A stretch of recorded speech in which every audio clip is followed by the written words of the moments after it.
Hasbunallah wa ni'mal wakil, ni'mal maula wa ni'man nasir.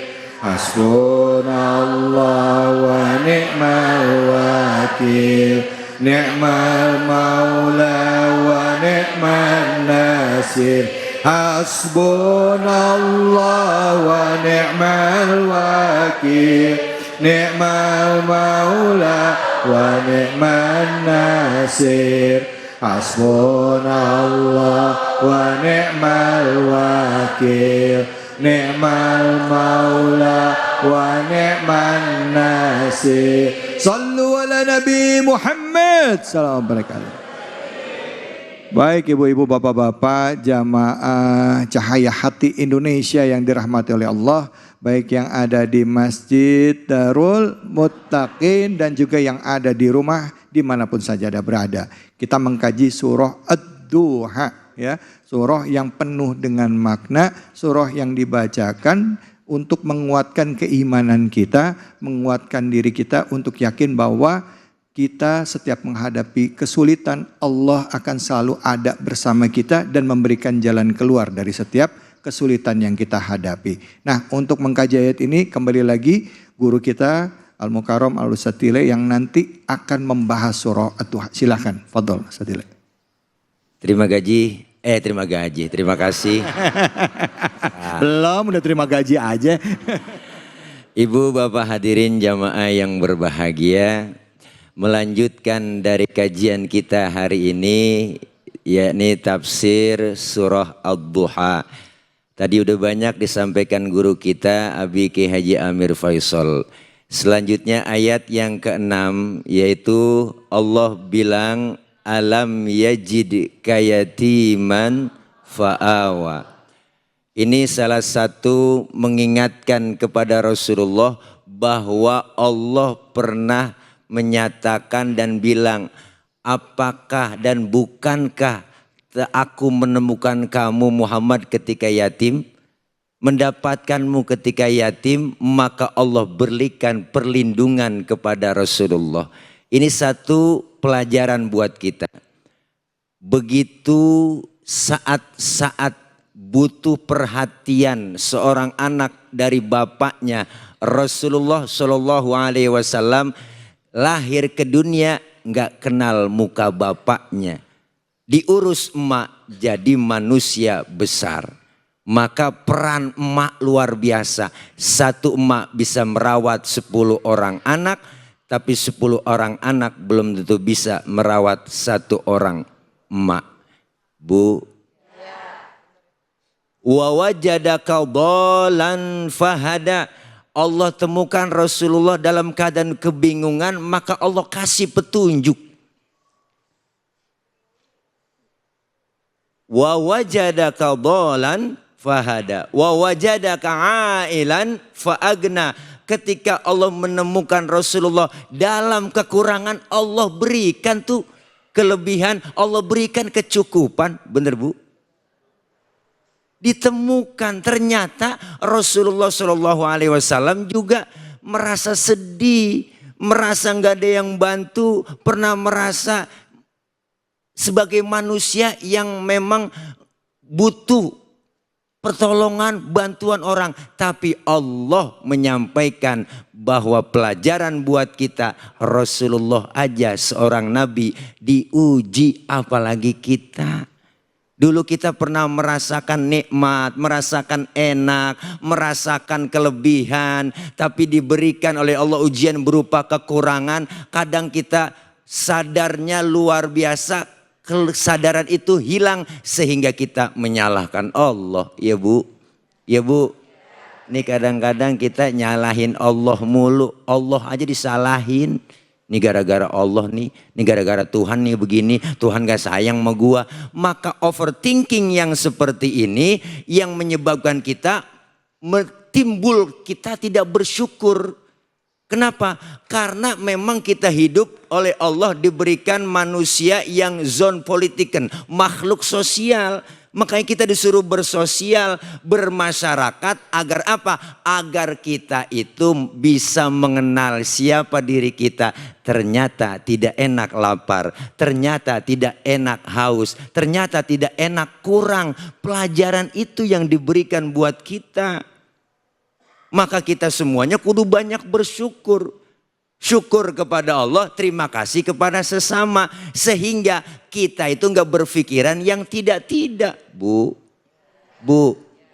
ini kan kadang-kadang kita aneh. Ketika dapat nikmat, lupa. Bener Bu? Waktu masih susah sering baca ayat kursi. Dapat kursi lupa ayat. Ada nggak yang begitu?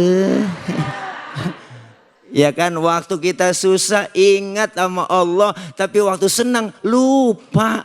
Ini yang kadang-kadang kita harus flashback bahwa semuanya yang diberikan oleh Allah yang terbaik buat kita. Susah, senang, ujian. Jangan susah doang kita sebut ujian. Senang juga ujian, kaya ujian, supaya kita mau berbagi. Allah kasih kelebihan harta, jangan pelit.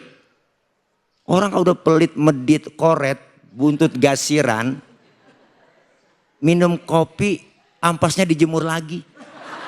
Tuh saking pelitnya. Makan launya ikan, habis pala-palanya dikerepuk semua. Kucing melongo nungguin pala. Apalagi ibu-ibu, masak udah pakai presto. Tulang hancur di presto semua. Kucing pada kurus kehabisan tulang. Pelit. Maka ketika ujian datang kepada Rasulullah, berarti ujian juga datang kepada kita. Jangan kita merasa dijauhkan oleh Allah. Enggak. Allah temukan Rasulullah dalam keadaan yatim. Lagi kebingungan, Allah kasih petunjuk. Kemudian lagi kekurangan, Allah berikan yang namanya kelebihan. Dan ketika itu maka dapat perintah Rasulullah dari Allah apa? Fa'ammal yatima fala takhar. Maka ketika engkau menemukan anak yatim, jangan kau menghardik, jangan kau benci. Kenapa? Hidup enak adanya orang lain. Disebut kaya ada yang miskin. Nggak mungkin disebut kaya kalau nggak ada yang miskin. Disebut atasan ada bawahan. Nggak mungkin Bu, bawahan doang nggak ada atasan. Ibu pakai baju atasan doang nggak ada bawahannya loh. Semua tujuannya apa? Fa amma bi ni'mati rabbika fahadits. Ketika engkau mendapat nikmat, sebut tahadus bi ni'mah. Alhamdulillah. Dengan kita menyebut, bukan sekedar menyebut tapi berbagi. Kita sering ngucapin terima kasih tapi jarang kita melaksanakan terima kasih sesungguhnya. Kalau sering terima kasih harus nerima, juga harus sering ngasih dong. Ya kan, ya kan? Jangan nerima doang, enggak pernah ngasih. Kita kadang-kadang ngasih doang, enggak pernah nerima. Model kayak sekarang, pajak dipintain tinggi, rakyat sampai susah. Kan ngasih doang kita, enggak diterima. Ya kan, ya kan, ya kan? Hati-hati. Hati-hati Bu. Diblokirin. Nih artinya kita hidup enak adanya orang lain kok. Jangan mentang-mentang kaya, duit banyak, harta banyak, jalan gak nginjek tanah. Kuntilanak. Mentang-mentang penguasa, jalan dada duluan. Bener Bu? Hidup enak adanya orang lain. Maka ini peringatan buat kita bahwa Allah pasti memberikan jalan yang terbaik buat kita. Kalau sudah terbaik yang Allah kasih, maka kita dianjurkan untuk berbagi. Jangan pernah kita benci dan pelit sama orang lain. Kelebihan harta bantu mereka. Yatim, yatim. Nih saya, bapak saya udah nggak ada, yatim. Jangan macam-macam sama saya. Iya Bu. Iya, hidup enak kayak dua tangan, jangan kayak dua kuping. Kuping sama kanan kiri enggak akur. Makanya lebaran gak pernah ketemu bang. Hidup yang enak kayak dua tangan beda tapi kompak. Kiri gatel kanan gak pakai diundang. Dateng garukin ya kan. Dua-duanya gatel main garuk-garukan.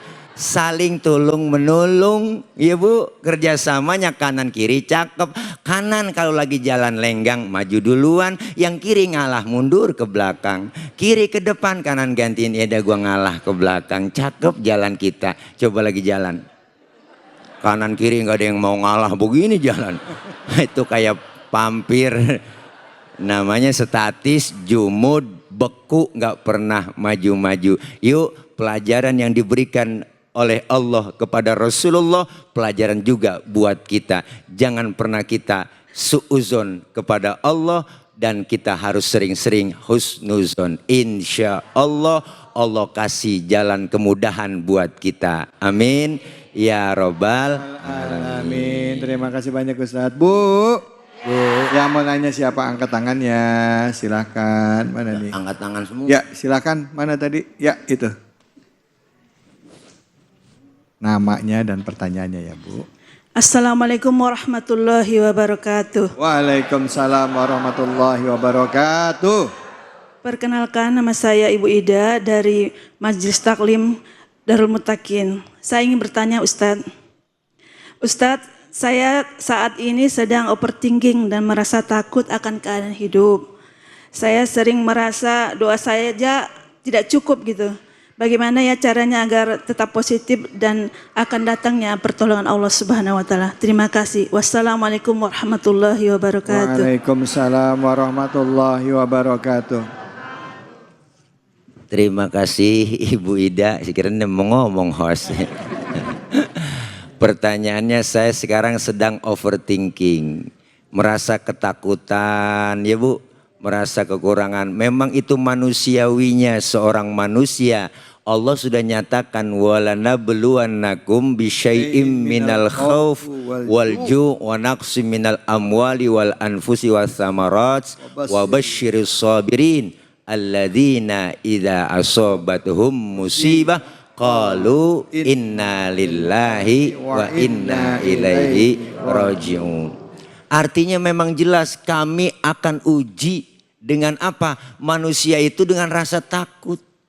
Ketakutan jabatannya turun, ketakutan nggak punya duit, ketakutan anaknya nggak bisa makan, ketakutan itu ada menghantui. Nah, bagaimana caranya rasa takut itu secara bukan doa doang, saya doa udah, ya kan? Ya, minta sama Allah udah, tapi tetap masih ada rasa ketakutan, kesulitan, pengen ini takut, pengen itu takut. Nah, ini semuanya jangan cukup dengan doa.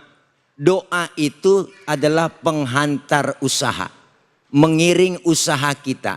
Bu, orang usaha doang nggak ada doanya, itu orang yang sombong. Usaha nggak perlu doa, ngapain? Nggak perlu berbagi sama anak yatim, ngapain? Hasil gua sendiri kok. Itu namanya orang sombong. Sebaliknya, doa doang nggak usaha. Ini orang malas. Sholat duha tiap pagi, usaha enggak. Ya kan, suami enggak usaha, ngembrek aja kayak topo basah. Iya Bu, kagak kemana-mana. Nah, usaha dan doa berbarengan itu. Dan kalau sudah berbarengan, usaha yang maksimal, doa yang maksimal, dan baru kita bertawakal. Semuanya akan kembali kepada Allah, karena semuanya datang dari Allah. Jadi cuman hanya sekedar cukup dengan doa, kurang cukup. Bagaimana rasanya buat supaya dapat solusi? Dengan apa? Usaha yang maksimal. Dengan kita usaha maksimal Ibu Ida dan doa yang maksimal, yakin dengan seyakin-yakinnya bahwa doa-doa kita pasti diijabah, usaha kita diberkahi oleh Allah. Barulah kita bertawakal, berserah diri kepada Allah. Bukan berarti kita pasrah, enggak. Usaha dan doa baru tawakal. Kalau sudah tawakal, Allah yang menentukan kapan dan terbaiknya yang diberikan buat kita.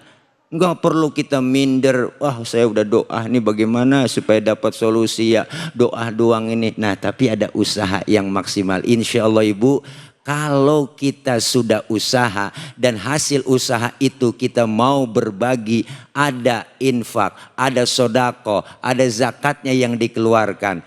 Ini yang akan memudahkan jalan kita mendapatkan kesuksesan. Kadang kita lupa. Lupanya di mana? Ah, gue udah sukses, uang udah banyak, jabatan udah tinggi, tapi lupa berbagi. Jangan sampai dengan kita lupa berbagi, itu yang akan menutup segala kebaikan-kebaikan yang akan kita dapatkan. Berapa banyak orang yang kaya, duit banyak, harta banyak, tapi tidak mau berbagi, akibatnya apa? Orang kalau kaya, duit banyak, harta banyak, Ibu, pelit sama yatim, pelit sama orang miskin. Ntar juga matinya dia. Habis duitnya dimakan sama dokter. Iya, kena gula, liver, jantung, stroke, nangkrak aja di atas balai. Mati enggak, hidup enggak, jadi kembang balai. Pagi dijemur, pakai kursi roda, 8:30 masukin, jemur lagi besok. Anak yang jemur lupa ngangkat. 11:30 baru ingat. Anaknya main game aja. Ya Allah, bapak lupa diangkat. Air bapaknya ulen, kekeringan. Kenapa? Karena kita harus introspeksi ke situ. Kenapa doa saya belum diijabah? Kenapa usaha saya udah maksimal belum? Ayo kita kembali introspeksi. Insya Allah kalau introspeksi, evaluasi, hasibu anfusakum qabla an tuhasabu, hitung-hitung, introspeksi diri kita sebelum diintrospeksi sama Allah Subhanahu wa taala. Yuk maksimalkan doa, maksimalkan usaha, dan insya Allah hasilnya yang terbaik. Amin. Baik, terima kasih banyak Ustadz. Bu, Pak. Ya, jangan overthinking. Over itu lebih, thinking berpikir. Berpikir berkelebihan. Karena apa yang terjadi di masa depan saat ini belum terjadi. Kenapa? Karena kita hanya khawatir. Nah kalau dalam Islam tuh kadang-kadang muncul perasaan was-was dalam hati ya. Nah itu kalau udah was-was itu biasanya itu udah ada yang bisikin. Bisa dari jin maupun dari manusia. Jadi gak usah kita mikir yang jauh, yang kita pikirin yang hari ini. Jangan kemana-mana. Kita akan lanjut lagi buka sesi tanya jawab bersama dengan kedua orang guru kita hanya di sini. Di Cahaya Hati Indonesia.